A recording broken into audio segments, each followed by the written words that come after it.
Bom dia, Arimatea, bom dia, Angélica, bom dia, Gabriel, bom dia a todos os ouvintes.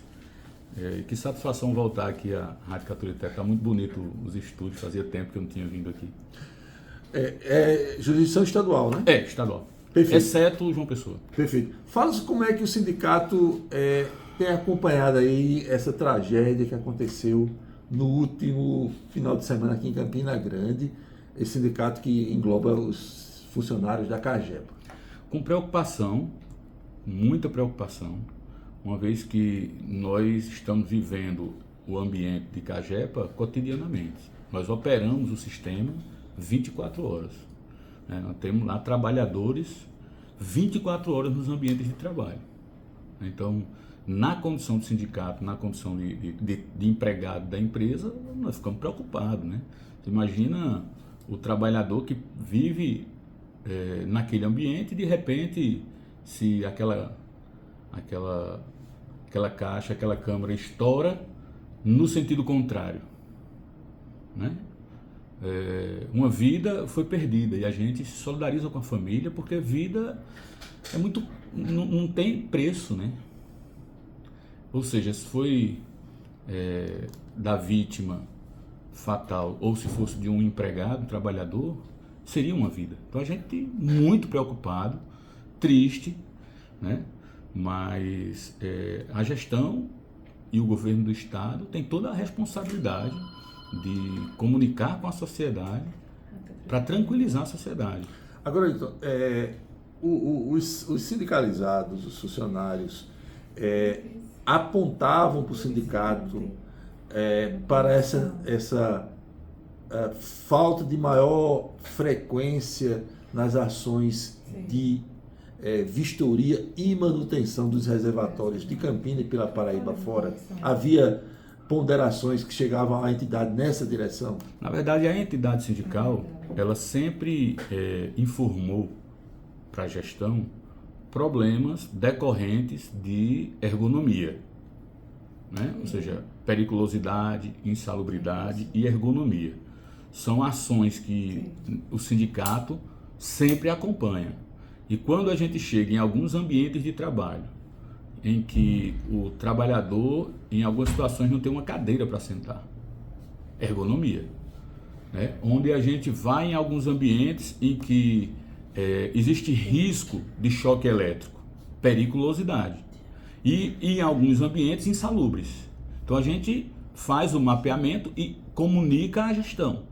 Cabendo à gestão resolver. O sindicato não tem como resolver isso. A gente aponta o problema e entrega para a gestão.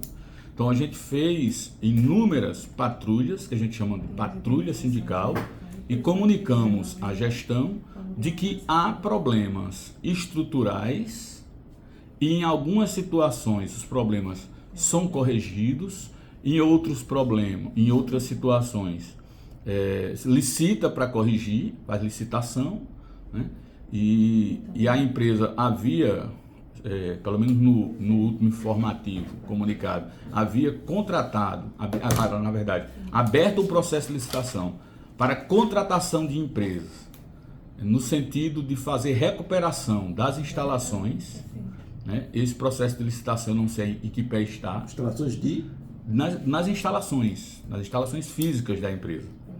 Então, há uma licitação em curso, eu não sei se já foi contratado, mas até o último momento em que eu sabia, havia desistido, se eu não me engano, 2 ou 3 empresas do processo de licitação, e essa licitação continua andando, mas um problema recorrente, por exemplo, na empresa, é o alto grau de terceirização das atividades.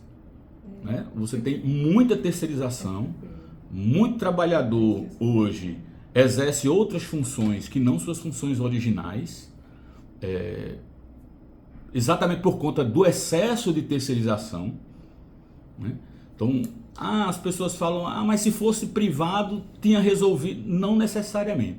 Mas só para o capítulo anterior, para ficar bem claro para o nosso ouvinte, a CAGEPA não tem estrutura para cuidar regularmente da manutenção e das vistorias dos reservatórios. É preciso licitar isso na estrutura atual? É isso? Na verdade a empresa tem mão de obra,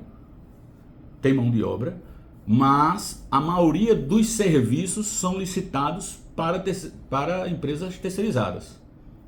Hoje nós trabalhamos com manutenção elétrica, né?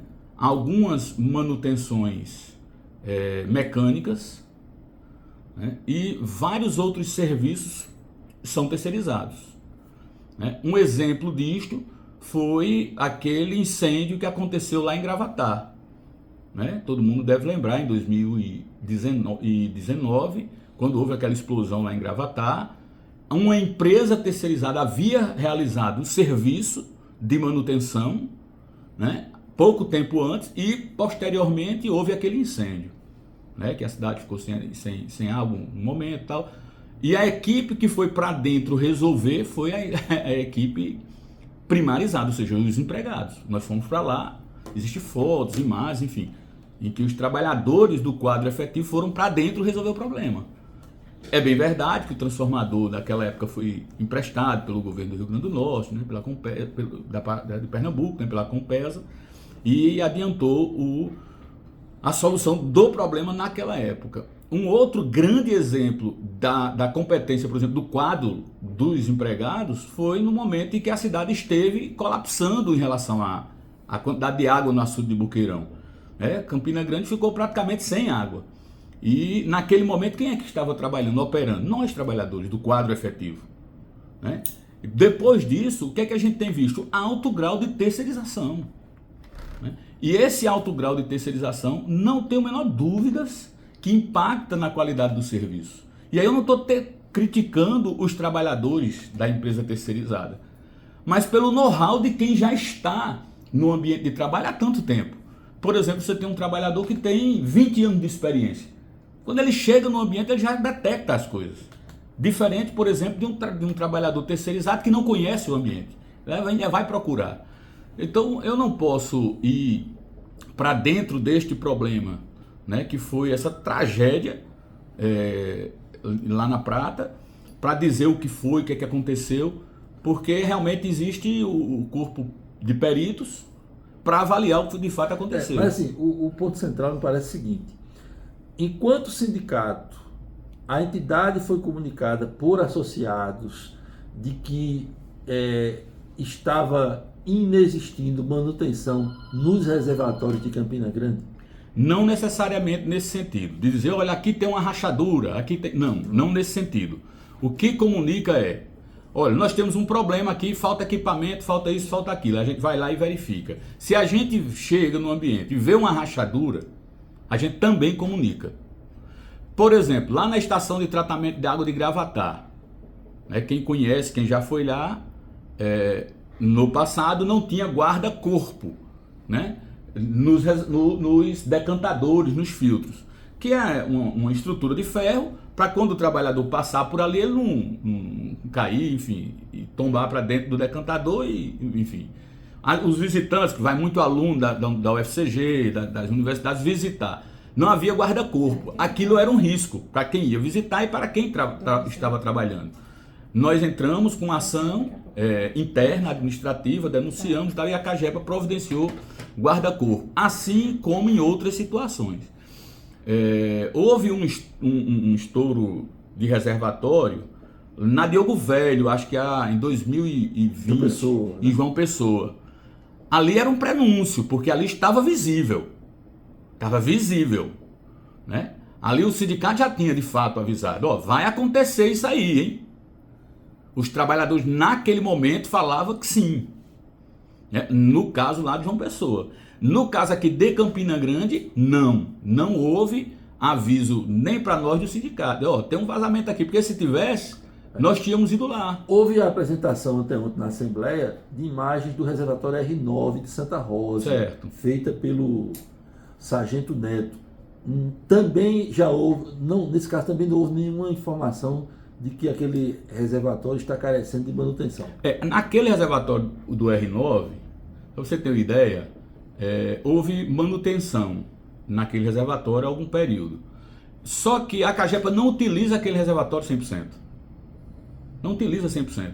Diferente da estrutura da Prata, aquele reservatório ele também é para baixo, não é só para cima. Né? O ouvinte deve entender o que eu estou dizendo. A caixa d'água, ela é uma parte subterrânea e a outra parte para cima. Essa parte para cima não é utilizada há tempo já. Não há carga total. Por quê? Com a automação, a gente não usa o sistema 100%.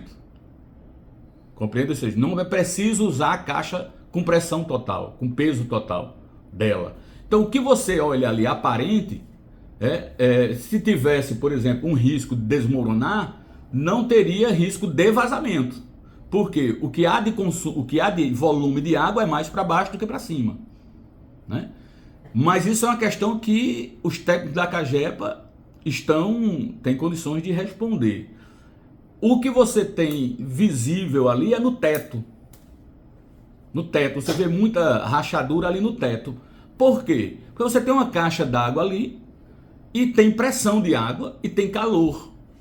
Então você, inevitavelmente, você vai ter reação química ali. Então aquele concreto vai recebendo calor, recebe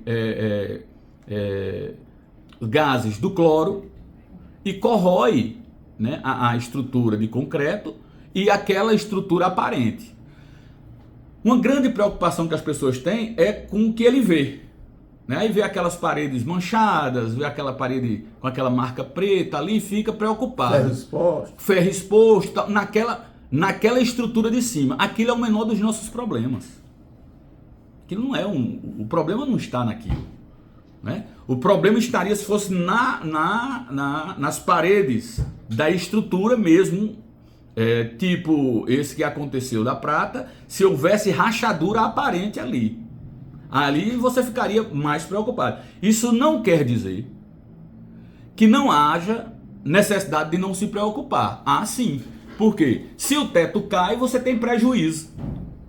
Você tem prejuízo, você pode machucar alguém ali, tem trabalhadores naquele ambiente, então a gente chama a atenção. Mas a gente também tinha feito uma denúncia sobre essa estrutura. Eu acredito que em maio desse ano, em agosto desse ano, houve uma inspeção da CAGEPA no R9, lá em Santa Rosa.